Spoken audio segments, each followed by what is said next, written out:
नमस्कार साथियों, आप सभी कैसे हैं। उम्मीद है आप सभी अच्छे होंगे। आज हम शुरू करने वाले हैं कक्षा 6 का पार्ट 3, जिसका नाम है इतिहास जानने के स्रोत। चलिए शुरू करते हैं। प्राचीन काल के इतिहास के अध्ययन से हमें सभ्यता के क्रमिक विकास का ज्ञान होता है। इतिहास जानने के अनेक स्रोत हैं, जिन्हें मुख्यतः दो भागों में बांटा गया है, जिसमें से पहला है पुरातात्विक स्रोत और दूसरा है साहित्यिक स्रोत।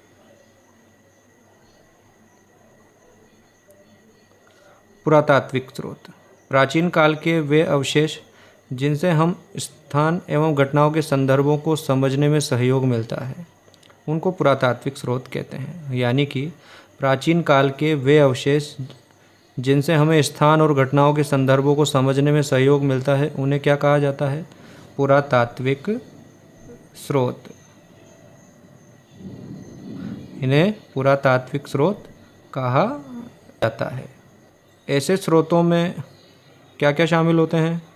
तो ऐसे स्रोतों में अभिलेख शामिल होते हैं, मुद्रा शामिल होती है, स्मारक और कलाकृतियाँ और उत्खनन से प्राप्त सामग्री। इनसे तत्कालीन जनजीवन को समझा जा सकता है। पुरातात्विक स्रोत संक्षेप में इस प्रकार हैं। तो सबसे पहले क्या आएगा? अभिलेख। ये हमें शिलालेखों, अब शिलालेख किसे कहते हैं? तो पत्थर की पट्टिकाओं को शिलालेख कहा जाता है। तो ये हमें शिलालेखों, पत्थर की पट्टिकाओं, पाषाण शिलाओं, पत्थर के बड़े बड़े खंडों, स्तंभों, भवनों, गुफाओं की दीवारों, मूर्ति प्रतिमाओं, स्तूपों, मठों, तालाबों, खेतों में खड़ी शिलाओं, ताम्र पत्रों पर उत्कीर्ण किए हुए मिलते हैं। अभिलेखों की उपयोगिता। तो ये विविध भाषाओं में गद्य और पद्य दोनों ही शैलियों में हमें मिलते हैं। तो अभिलेख हमें किन किन शैलियों में मिलते हैं? गद्य में भी मिलते हैं और पद्य में भी मिलते हैं। इन अभिलेखों में शासक, उनके आश्रित लोगों, रानियों, राजकुमारों, सामंतों आदि के नाम, घटना की तिथियां, शासन कार्यों और आज्ञाओं का उल्लेख मिलता है। यानी कि अभिलेखों में हमें क्या क्या मिलता है?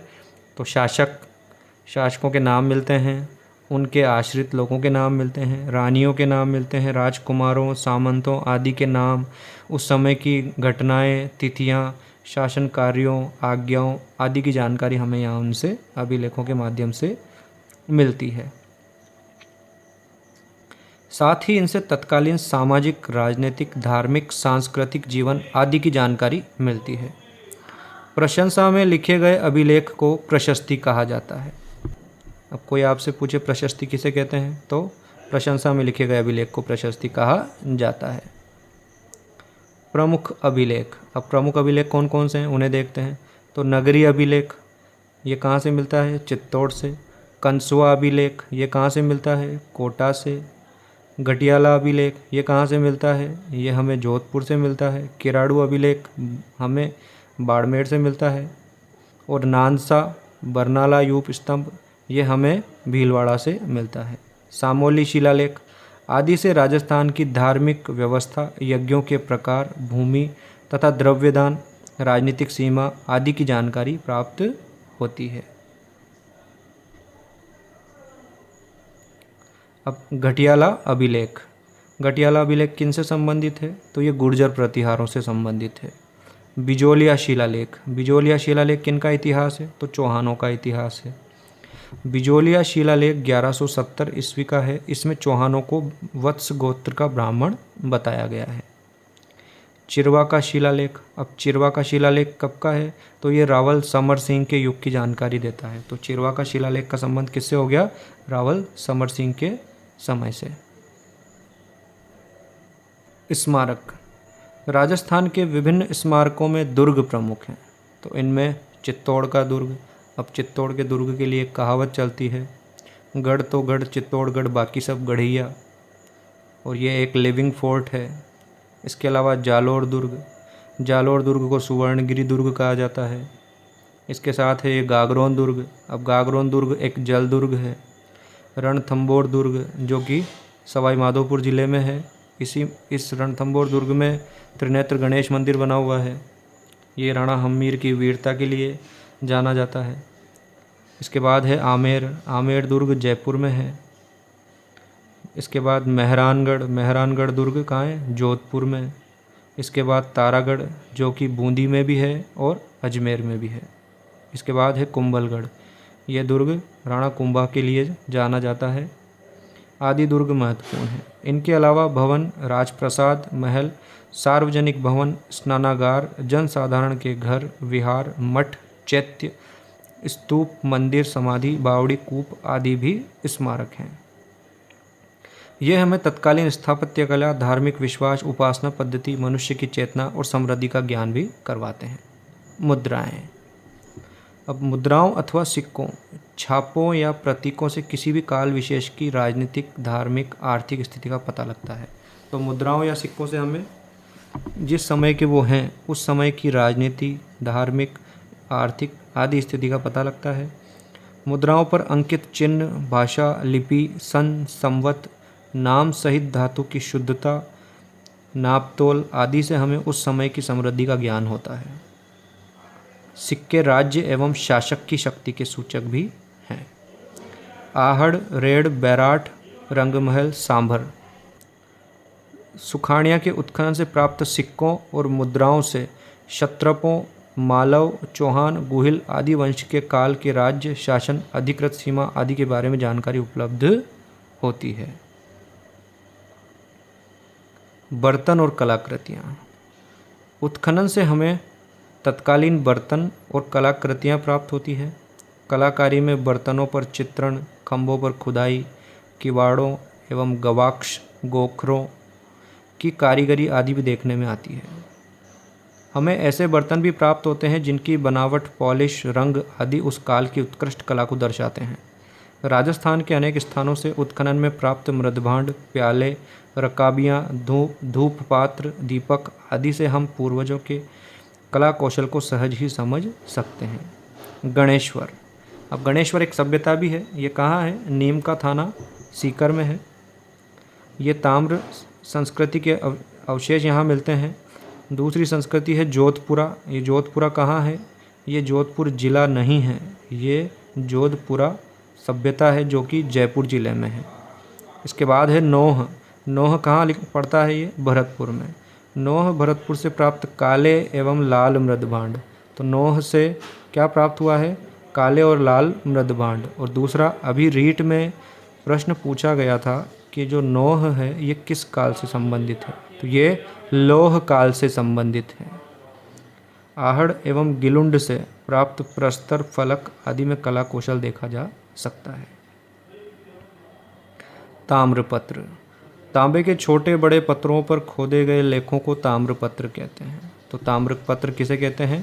तांबे के जो छोटे बड़े पत्र होते हैं उन पे खोदे गए लेखों को ताम्रपत्र कहते हैं। दान पुण्य से संबंधित होने से इन्हें दान पत्र भी कहा जाता है। यानी कि ताम्रपत्र को क्या कहा जाता है? दान पत्र भी कहते हैं। इनसे हमें शासक, उसके काल, भाषा, पर्व, धर्म, भूमि के प्रकार, नाप तोल, दान के प्रकार आदि का पता चलता है। साहित्यिक स्रोत। इतिहास जानने में साहित्य की भूमिका बहुत महत्वपूर्ण है। संस्कृत, हिंदी, राजस्थानी, उर्दू, फारसी में लिखा साहित्य प्रचुरता के साथ मिलता है। राजस्थान के प्राचीन इतिहास को जानने में वेद, पुराण, रामायण, महाभारत, बौद्ध एवं जैन ग्रंथों से सहायता मिलती है। 12वीं शताब्दी के उत्तरार्ध में जयानक कृत पृथ्वीराज विजय। अब जयानक कृत पृथ्वीराज विजय का मतलब ये हुआ कि जयानक ने एक किताब लिखी जिसका नाम है पृथ्वीराज विजय। ये किस शताब्दी में लिखी? 12वीं शताब्दी में। तो यहाँ हमें ये जानना है कि जयानक किस शताब्दी में हुआ? 12वीं शताब्दी में। जयानक ने कौन सी पुस्तक लिखी? पृथ्वीराज विजय।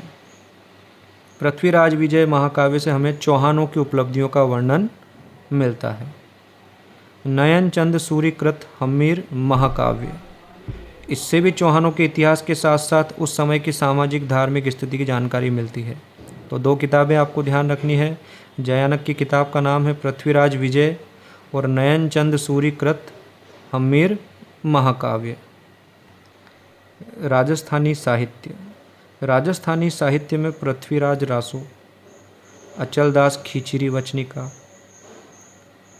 पद्मनाभ कृत कानड़दे प्रबंध और बीकानेर के दलपत सिंह कृत दलपत विलास और खिड़िया जग्गा कृत वचनिका आदि भी उल्लेखनीय है।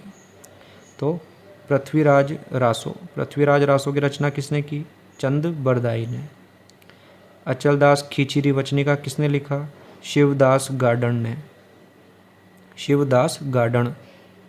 और पद्मनाभ का ग्रंथ कौन सा है? तो कानड़दे प्रबंध। और बीकानेर का दलपत सिंह, इसने क्या लिखा? दलपत विलास।